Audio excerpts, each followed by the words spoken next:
Hey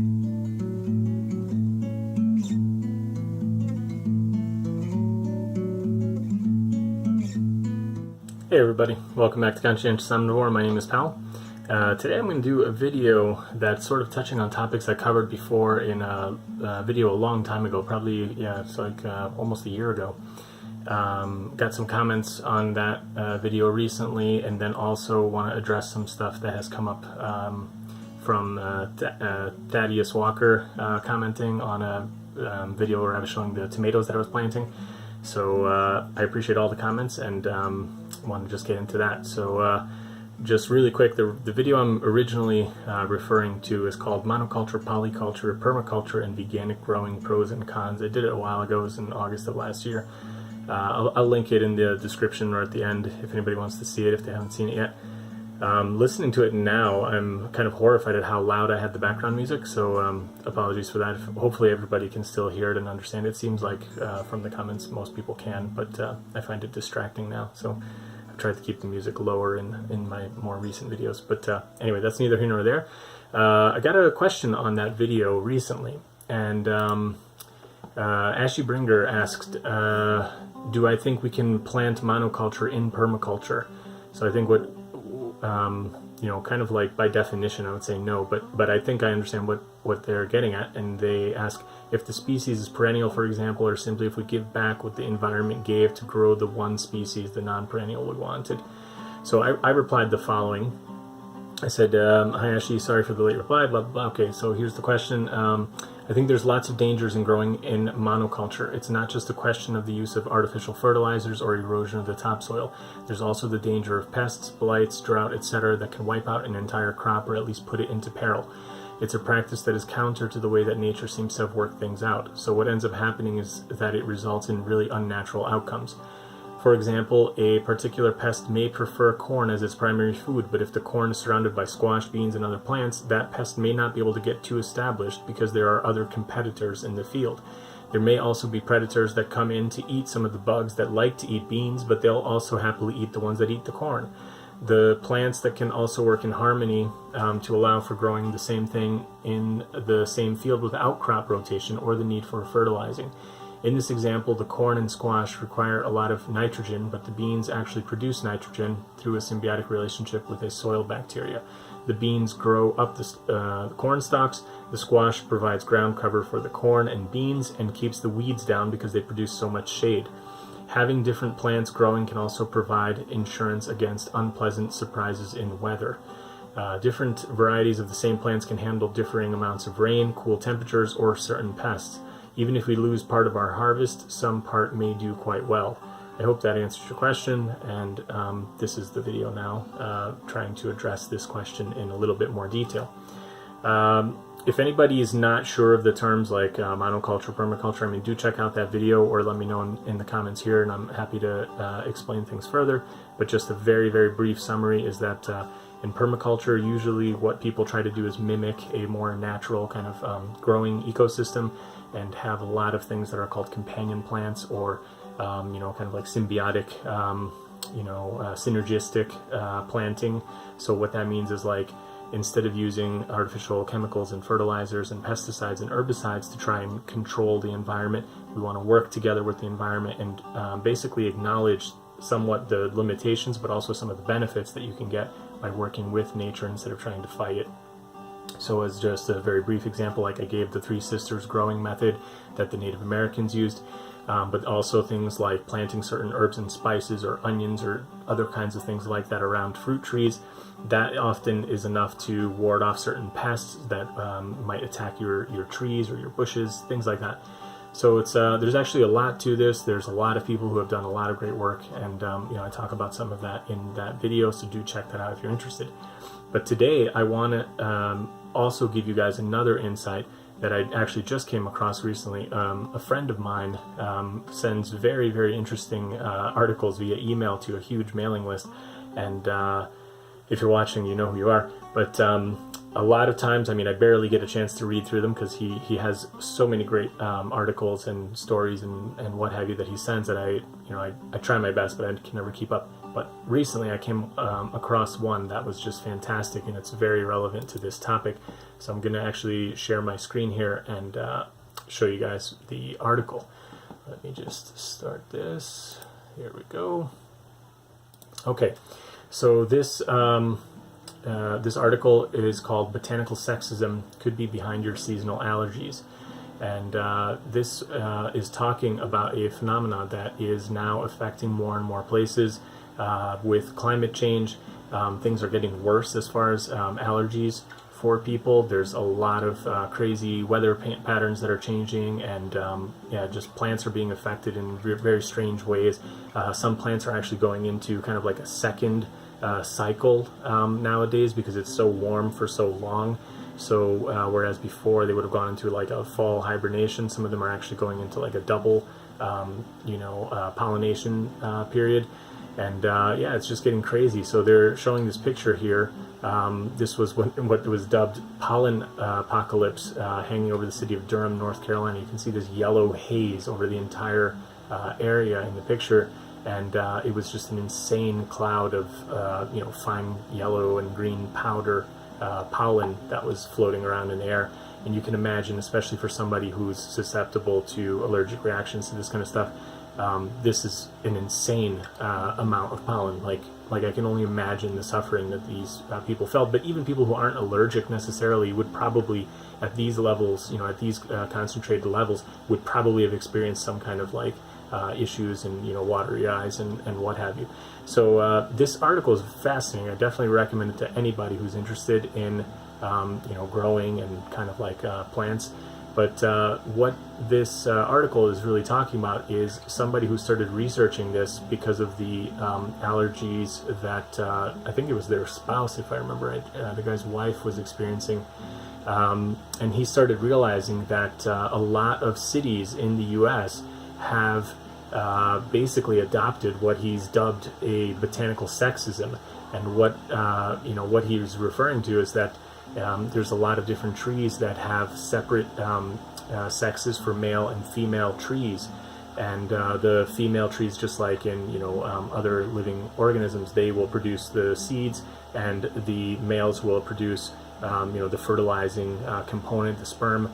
And basically city planners, in order to try to alleviate the kind of cleanup factor from trees that produce fruit or nuts or berries or whatever, they decided to get only male trees, and that's what they encouraged everybody to plant. And so a lot of these cities have only male trees. But what's ending up happening is that they basically chose the wrong sex of tree to plant, because as this guy did in all his research, he developed a scale from 1 to 10 of the allergic kind of like reaction content to these different kinds of pollens.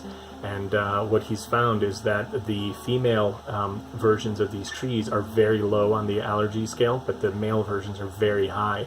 And basically he's also saying that for these types of trees, if they had actually just gone female and not planted male, they could have avoided the cleanup and the pollen, because the female trees won't produce the actual seeds unless they're pollinated by the male trees.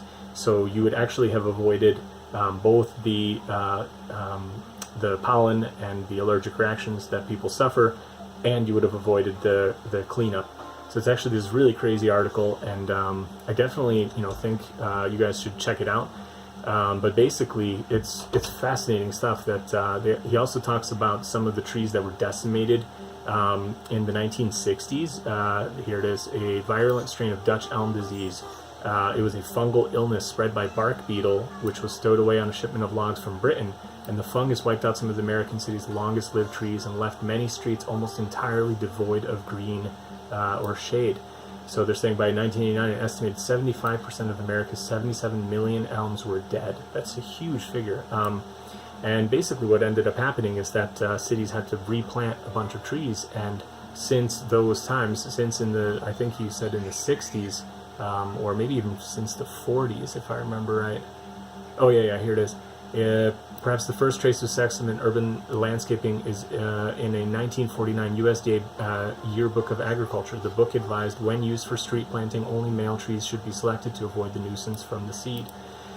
So fascinating stuff. The point is that a lot of cities have basically the male trees planted, and it's a huge problem near schools, hospitals, preschools, where children are really susceptible to allergens, or old people and sick people.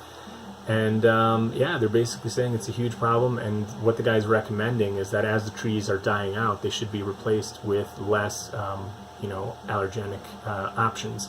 So either the female trees or just other trees that don't have so much pollen. So very interesting article. Definitely recommend checking out the whole thing. But I really just want to kind of come back and bring it back to the topic at hand.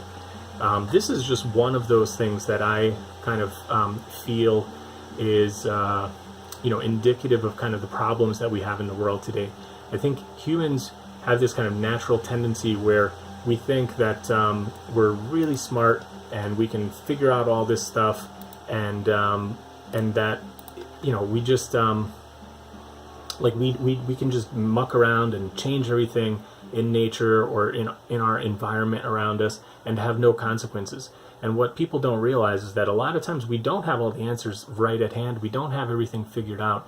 And and sometimes there's unintended consequences that come out decades later. I mean, this is coming from a problem that stemmed from decisions made in the 1940s, which were exacerbated and really kind of like brought to a huge scale in the late 60s because of these this elm affecting illness, the fungal disease, and now people are really kind of like reaping the damage. So it's just stuff like this that I always like to think about, like when we're looking at things in huge monoculture, the huge reliance on pesticides and chemicals, all the Monsanto stuff, the genetically modified things. Like, people don't understand how these things might affect us down the road, 10, 20, 30, 40, 50 years down the road. And this is why I'm constantly harping on about going back to small scale stuff that has been around for like hundreds of, possibly thousands of years, like in the case of the Three Sisters planting method that I talk about with the corn and the squash and the beans. I mean, that has likely been used by the Native Americans for like maybe, who knows, thousands of years. That's the kind of thing that I think will be ultimately proven to be the safest and the best. Those are the tried and true, time-tested, not just over the course of 10 years, 20 years. And people will see that, there is a consequence to these, kind of decisions. So yeah, I just wanted to kind of end it there. I think, growing in monoculture is definitely a big problem. And even here where we're talking about just trees, it has nothing to do with like producing fruit. People are planting trees in the cities to make things more beautiful, to produce shade, to keep temperatures down. There's all sorts of very interesting articles and facts that you can look up about how much cooler cities are and how much more comfortable they are for people to live in when there's a lot of green vegetation and shade.